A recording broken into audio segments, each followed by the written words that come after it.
শ্বশুর শাশুড়ি এবং ওর প্রথম স্ত্রীর সাথে আপনাদের দেখা করে দিতে পারি। অনেক ও যা বলছে তা কি সত্য? তুমি বৃষ্টিকে বিয়ে করার আগে আরেকটা বিয়ে করেছিলে? বাবা, আমার সন্দেহ হচ্ছিল, কিন্তু এখন রাতুলের কথা শুনে সব পরিষ্কার হয়ে গেছে। একটু আগে যাকে কাজের মেয়ে হিসেবে পরিচয় দিয়েছিলে, আসলে সে তোমার স্ত্রী। তুই কি সব জানতি? না বাবা, কিন্তু আমি ওর প্রথম স্ত্রীকে চিনি।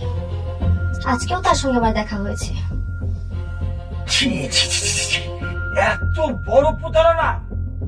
অনেক তুমি এটা কিভাবে পারলা? আঙ্কেল, ও শুধু আপনাদেরকেই ঠকায়নি, ও তার প্রথম স্ত্রী আর তার পরিবারকেও ঠকিয়েছে। ও সবাইকে না জানিয়ে বিয়ে করেছে, আর এখন সম্পত্তির লোভে বৃষ্টিকে বিয়ে করেছে। ও একটা স্বার্থপর। অনেক আমি আমি ভাবতেই পারছি না তুমি এত নিকৃষ্ট। সরি। সরি? সম্পত্তির লোভে আমার সরল মেয়েটাকে বিয়ে করে এখন তুমি সরি বলছো? তোমার একটা সরি দিয়ে দুইটা মানুষের জীবন নষ্ট করে তুমি পাপ ঢাকতে চাও?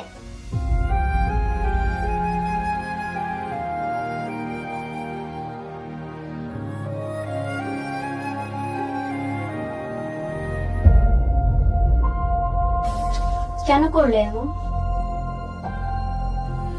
আমি তো তোমাকে জোর করিনি, আমি তো তোমাকে ভালোবাসি। সেই শুরু থেকে আমি তোমাকে ভালোবেসে এসেছি, আর তুমি আমার ভালোবাসার এই প্রতিদান দিলে। আমি নিরুপায় ছিলাম। চুপ, আর একটা কথাও বলবে না। তোমার সাথে কথা বলতে আমার এখন ঘৃণা হচ্ছে।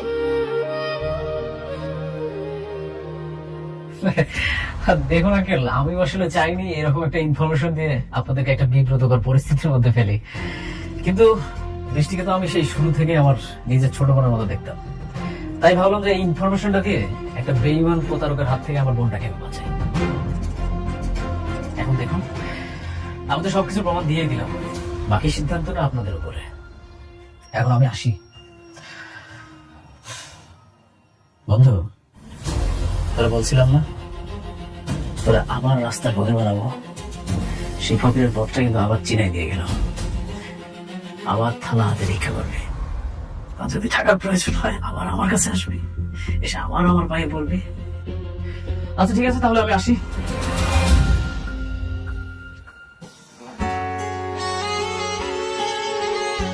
এতদিন আমার ভালোবাসা ছিল একতরফা, কিন্তু যেদিন থেকে তোমাকে বিয়ে করেছিলাম ভেবেছিলাম আমি যেভাবে তোমাকে ভালোবাসি ঠিক তেমনি তুমিও আমাকে ভালোবাসবে। কিন্তু আমি ভুল ছিলাম।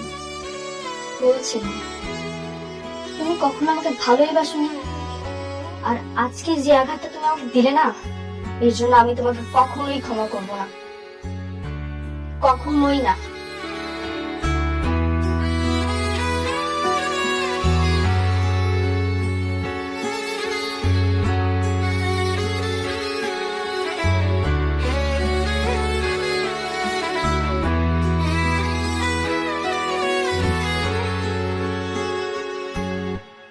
আমি তোমাকে অনেক বিশ্বাস করতাম। আমার মেয়ে তোমাকে অনেক ভালোবাসতো। এটা তুমি কি করলা? তুই আমার বেশ ঠিক করছো, আমার সাথে ঠিক করলা। ছি, এটা আমি তোমার কাছ থেকে আশা করিনি। আমার মেয়ের যদি কিছু হয় না, আমি তোমাকে ক্ষমা করবো না। তোমাকে আমি ক্ষমা করবো না।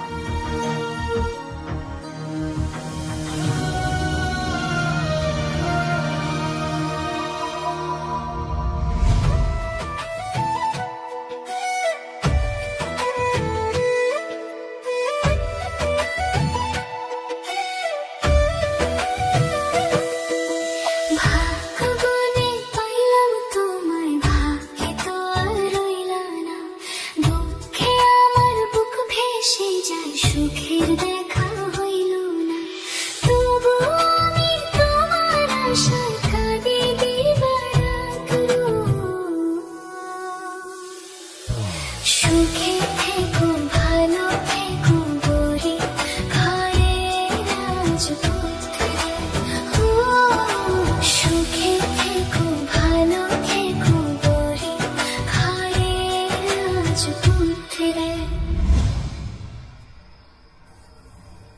আব্বা জানো, আজকে না অনেক আমার দোকানে আইছিল ওর নতুন বউরে। কেন তোর দোকান আসছে কেন? কেন আইসে বোঝো না? ঘুরতে আইসে বউয়ের সাথে। সে তার বউয়ের সামনে আমারে কি পরিচয় করাই দিছে জানো? আমি নাকি হেড অফিসে কাজের বউ আছিলাম, আর হ্যাঁ আমার মালিক। হ্যাঁ লগে নাকি আমার কাজের বউ আর মালিকের সম্পর্ক। তুই কিছু কস নাই? আর ওই মাইয়া কি সত্যটা জানে? জানে না মা, আমি কিছু কই নাই। অনেকে আমার লগে যা করছে সেটার বিচার সামনে আল্লাহ কর। আল্লাহ তোরে কেন যে বারবার পরীক্ষায় পালায় এটাই বুঝি না। নিক, আল্লাহ মালিক, আল্লাহই তো পরীক্ষা নেব না আব্বা। আমি পরীক্ষা দিতে প্রস্তুত আছি। মারে আল্লাহ তোকে বলে কি রাখছে? আব্বা, তুমি আমরা ভাগ্য পড়ো না, আমরা কান্দ না, ধৈর্য রাখো। দেখো আল্লাহ ঠিকই আমার একটা না একটা ব্যবস্থা করবো। পারি না রে মা, পারি না।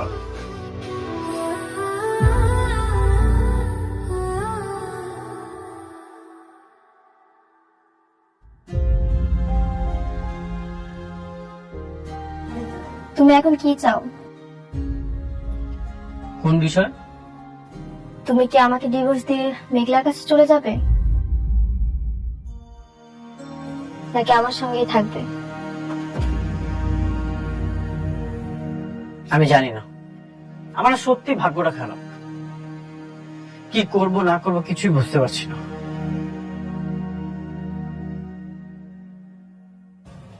ভাগ্য তোমার খারাপ না, ভাগ্য খারাপ আমার। আমি হচ্ছে কপাল পোড়া। তুমি কি চাও? তুমি আমাকে ডিভোর্স দিয়ে বাসা থেকে বের করে দিতে চাও? আমি জানি না কি করব, কি করা উচিত আমার। আমি সত্যি জানি না।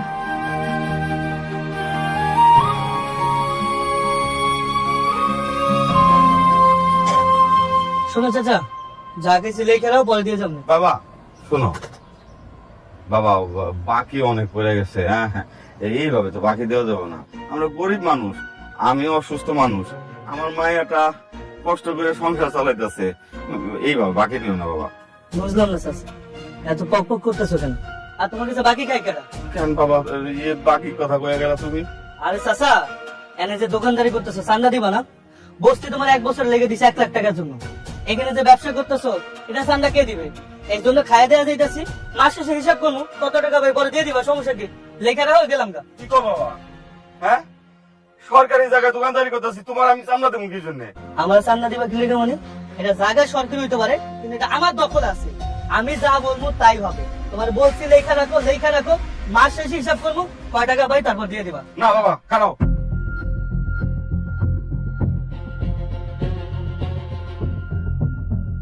আমার টাকা না দেয়া তুমি যাবে না, আমি বাকি দিব না। তোর কত বড় সাহস যে আমার লোকে চিল্লায় কত গছ? তোর আজকে থেকে এখানে দোকান করা বন্ধ। এই দোকান বন্ধ কর, চল।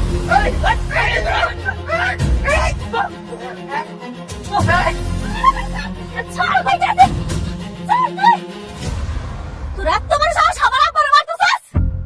তোর আব্বারে মারবো না কি করবো? তোর আব্বা আমার কাছে টাকা চাইলো কেন? টাকা চাইবো না তো কি করবো? আয় হারামজাদা, কি করবো?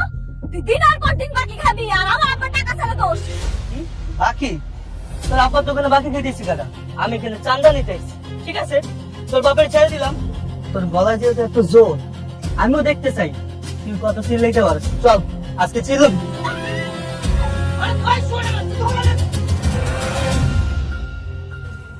আমি তোমার কাছ থেকে সিদ্ধান্ত জানতে চাই। তুমি কি চাও সেটা জানা আমার খুব জরুরি। বলো তুমি কি চাও?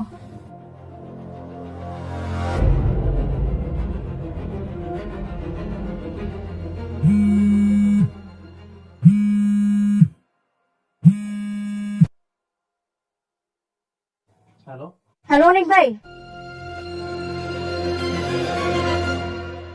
এখানেই বসে কথা বলো। হ্যালো, কি হয়েছে? তাড়াতাড়ি আমাকে উপস্থিত আহেন। মেঘলা আর মেঘলার বাবার এই গুন্ডারা মারতেছে। মারতেছে মানে? এটা আপনি আসলেই জানতে পারবেন, তাড়াতাড়ি আসেন। ঠিক আছে, আমি এখনই আসছি।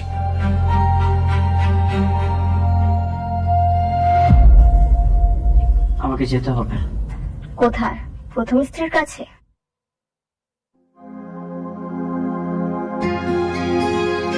অনেক দাঁড়াও।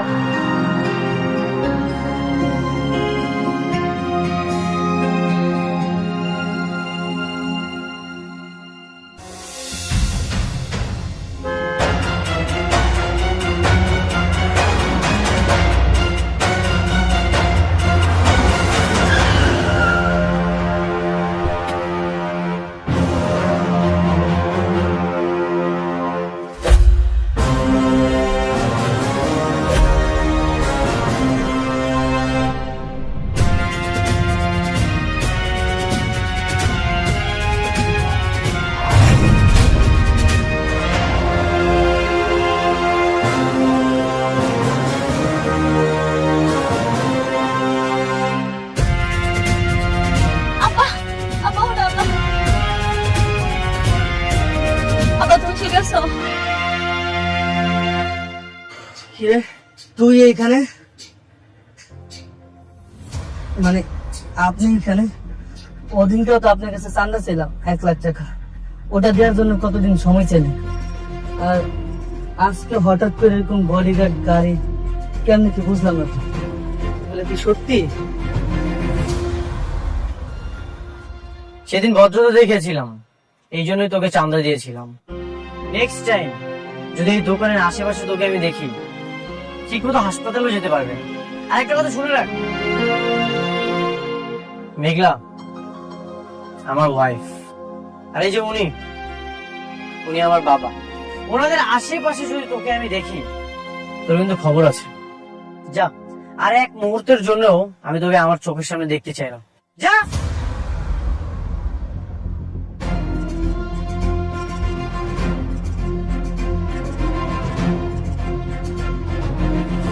কি করুণা করলেন? আপনার করুণা আমাকে দরকার নাই। আপনি যদি ভাইবা থাকেন, আপনার উপকার করে আমাকে খুব খুশি করে ফেলাইছেন, সেটা আপনার ভুল ধারণা। হ্যাঁ ভুল, সত্যি সবকিছু ভুল। তোমাদের বিপদে আপদে সাহায্য করাটাও না ভুল। তোমার বাবা অসুস্থ ছিল, তার অপারেশনের জন্য এতগুলো টাকা দরকার ছিল, কই কেউ তো 1 টাকা দিয়েও হেল্প করেনি, 5 টাকা পর্যন্ত দেয়। সব মিলিয়ে 5 লক্ষ টাকা দরকার ছিল। এতগুলো টাকা কোথায় পেতাম? সেই টাকার জন্য তো আমি বিয়েটা করলাম, তোমাদের জন্য এত কিছু করলাম, আর সেই তোমরাই আমাকে ভুল বুঝতেছো। একটা বড় আমাকে বোঝার চেষ্টাও করলে না।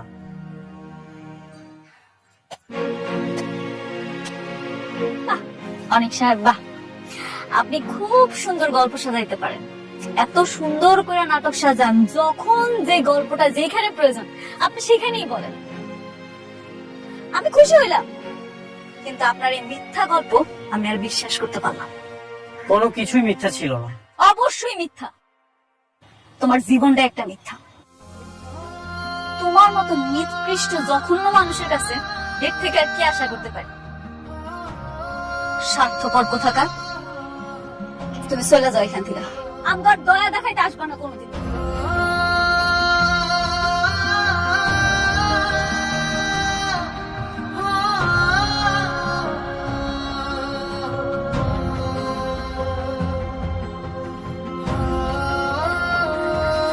আব্বা তুমি ঠিক আছো? ব্যথা পাও নাই তো পায়ে? ঠিক আছে, আমি ঠিক আছি। চল আব্বা, এই আব্বারা ধরে আন।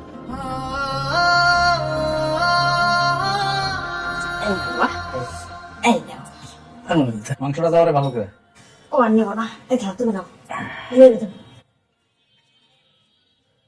তবে বাবাজি, তুমি করছো একটা কাজের কাজ। এখন থেকে যখনই অনেক খালি সোজা হয়ে দাঁড়াতে যাবো, তুমি ওর মাথাটা একদম এরকম করে ভেঙে দিবা। ওর এই অবস্থা দেখলে আমার মনে খুব শান্তি লাগে, জানো তো। দুদিন পর দেখবেন যে ও আবার আসবে, টাকার জন্য এসে আমার পায়ে পড়বে। পাই বলবো না, আসুক না, আমি লাখ তিনের তারাই দিব। আমার যেমন করে ঘাড় ধরে বাড়িতে বাইর করছিল, ওইটাকে আমি ভুলে গেছি, আমি ভুলি নাই। হ্যাঁ মা, আমাকেও মেরেছিল।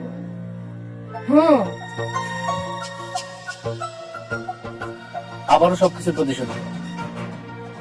আগে ওকে একটু কান্নাকাটি করতে দেন, তারপর আবার ব্যবস্থা নিব।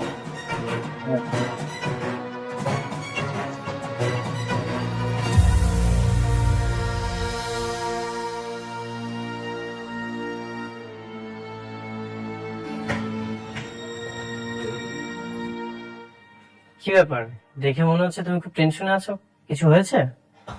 এতক্ষণে ছাড়লো তোমার স্ত্রী? আমি তো একটা কাজে গিয়েছিলাম। কাজটা যে কি সেটা আমি খুব ভালো করেই জানি। তুমি তোমার প্রথম স্ত্রীর কাছে গিয়েছিলে।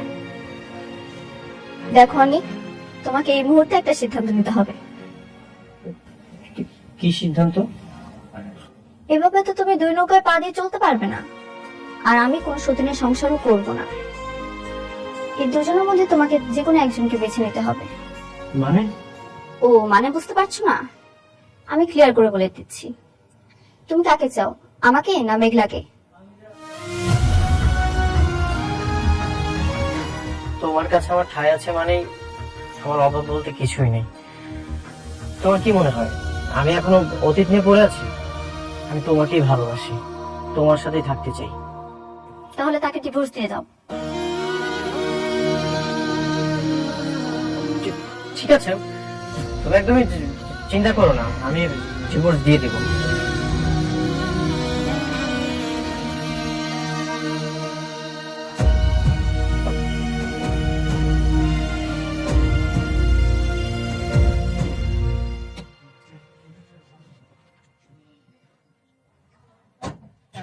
এই একটা কাস্টমার এসে যা। আচ্ছা তুই দেখ, আমি যাইতেছি।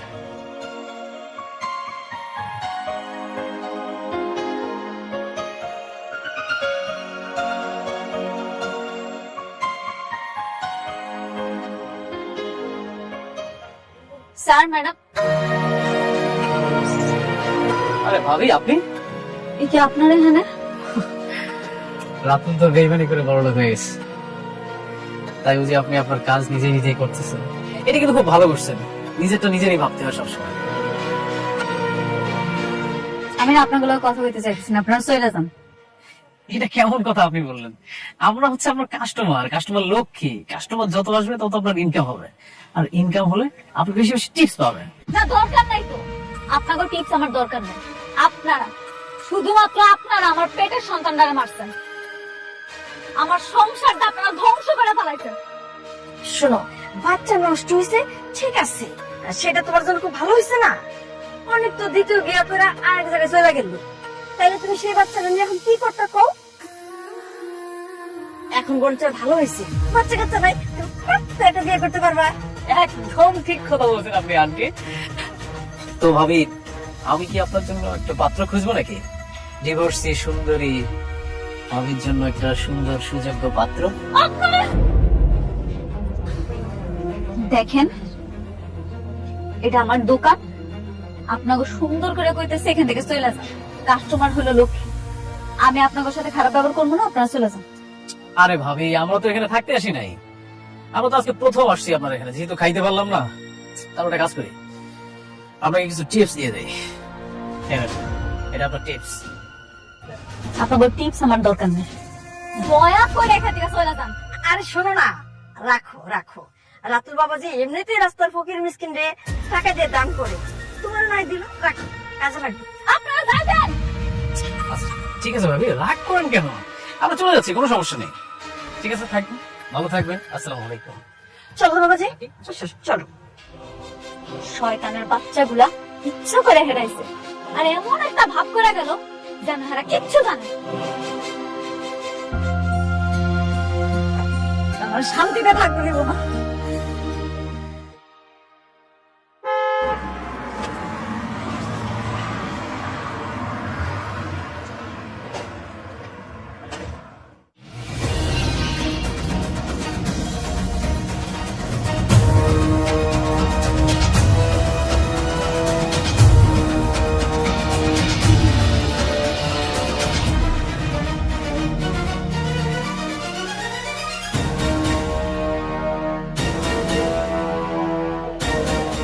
Good afternoon madam.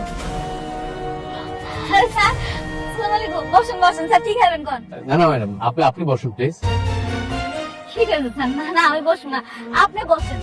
আচ্ছা ঠিক আছে। বলেন স্যার, ঠিক আছে। না ম্যাডাম, দাঁড়িয়ে কথা বলছি। এই আমাকে কেন, ম্যাডামকে ধরো। উনি কেন আমার উপর ছাতা ধরবো? কারা আপনারা? আপনি হচ্ছেন আমাদের ম্যাডাম, এই জন্য আপনার উপর ছাতা ধরা হয়েছে। আপনার সাথে জরুরি কথা ছিল। জি স্যার বলেন, কি কথা বলতে চান? আমরা অত্যন্ত দুঃখের সাথে জানাচ্ছি যে আজকে 6 মাস আগে আপনার বাবা মারা গেছেন। আপনার বাবা মারা যাওয়ার সময় তার 50,000 কোটি টাকার সম্পত্তি আপনার নামে উইল করে গেছেন। আপনি এখন সেই সম্পত্তির একমাত্র ওয়ারিশ। কি বলতেছেন স্যার এগুলো আপনি? আপনার নিশ্চয়ই কোথাও ভুল হয়েছে। আমার আব্বা আম্মা মারা যায় না, আমার আব্বা আম্মা আমার লগে থাকে, আমরা সবাই এক লগে বস্তিতে থাকি। আমগো 50,000 কোটি টাকা তো দূরের কথা, 50,000 টাকাই নেই। ম্যাডাম, আপনি যেটা বলছেন সেটাও সত্যি। আপনি ছোটবেলায় হারিয়ে গিয়েছিলেন। আপনার বাবা আপনাকে অনেক খুঁজেছেন। মৃত্যুর আগে তিনি বারবার আপনার কথা বলেছেন, কিন্তু কোথাও আপনাকে খুঁজে পাইনি। আমরাও আপনাকে খুঁজেছি, তারপর আপনাকে এই তো আমরা খুঁজে পেলাম অনেক চেষ্টার পরে।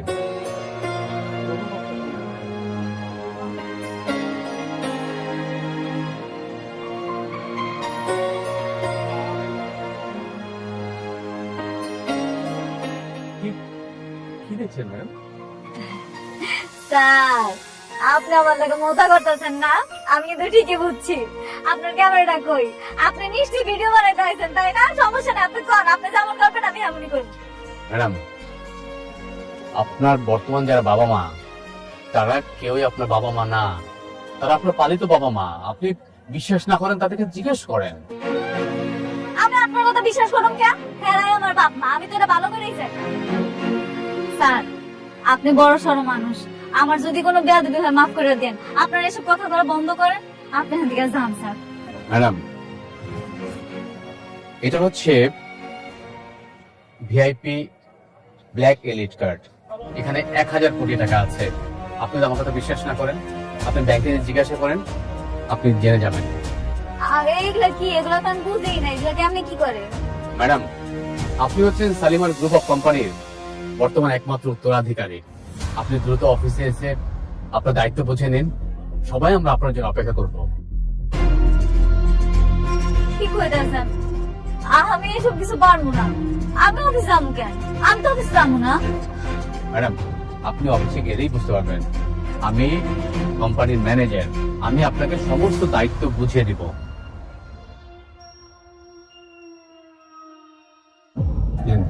কার্ডটা রাখেন।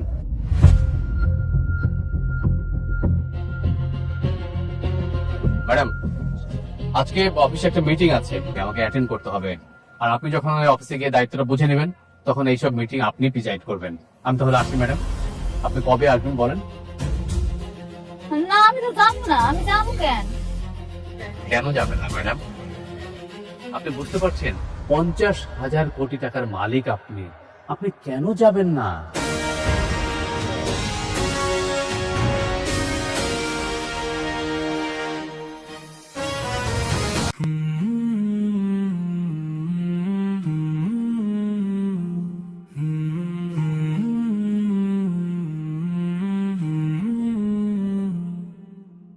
বাঁশের খাঁচায় পালকি সাজায় কাঁধে নিল মোরে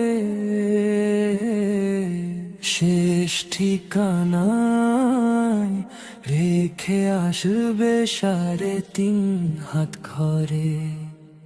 বাঁশের খাঁচায় পালকি সাজায় কাঁধে নিল মোরে শেষ ঠিকানায় রেখে আসবে 3.5 হাত ঘরে।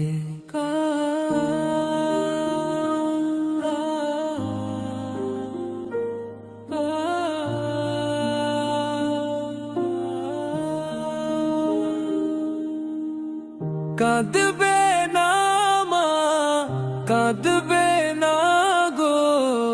আসবো না আর ফিরে, অচিন দেশের যাত্রী হলাম দুনিয়ার মায়া ছেড়ে। বইছে বাতাস দীর্ঘ শ্বাসে, কাঁদছে আকাশ কালো, নিভে গেছে জীবন প্রদীপ, নিভলো ঘরের আলো। মায়ার বাঁধন তুচ্ছ করে চলেছি একা পথে, যাত্রী আমি শেষ বিকেলে, পালকি কিংবা রথে। বাঁশের খাঁচায় পালকি সাজায়, কাঁধে নিল মোরে, শেষ ঠিকানায় রেখে আসবে 3.5 হাত ঘরে। বাঁশের খাঁচায় পালকি সাজায়, কাঁধে নিল মোরে, শেষ ঠিকানায় রেখে আসবে 3.5 হাত ঘরে।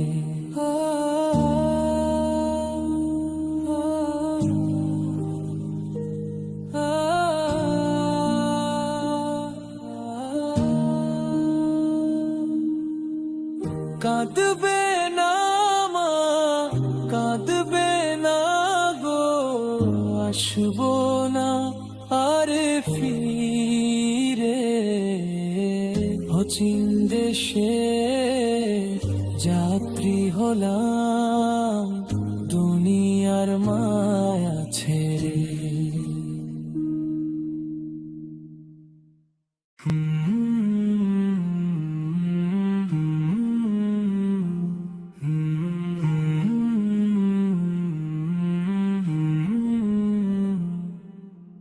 বাঁশের খাঁচায় পালকি সাজায়, কাঁধে নিল মোরে, শেষ ঠিকানায় রেখে আসবে 3.5 হাত ঘরে। বাঁশের খাঁচায় পালকি সাজায়, কাঁধে নিল মোরে, শেষ ঠিকানায় রেখে আসবে 3.5 হাত ঘরে।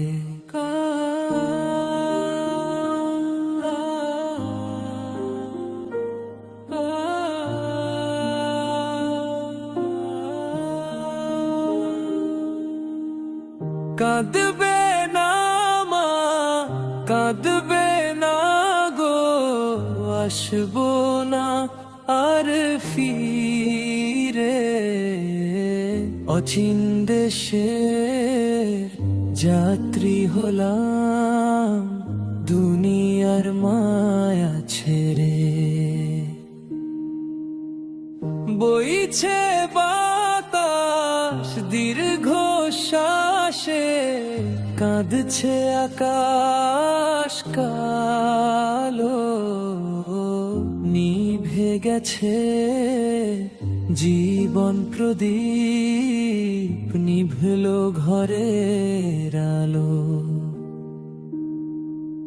মায়ার বাঁধন তুচ্ছ করে চলেছি একা পথে, যাত্রী আমি শেষ বিকেলে, পালকি কিংবা রথে। বাঁশের খাঁচায় পালকি সাজায়, কাঁধে নিল মোরে, ঠিকানায় রেখে আসবে 3.5 হাত ঘরে। বাঁশের খাঁচায় পালকি সাজায় কাঁধে নিল মোরে, শেষ ঠিকানায় রেখে আসবে 3.5 হাত ঘরে।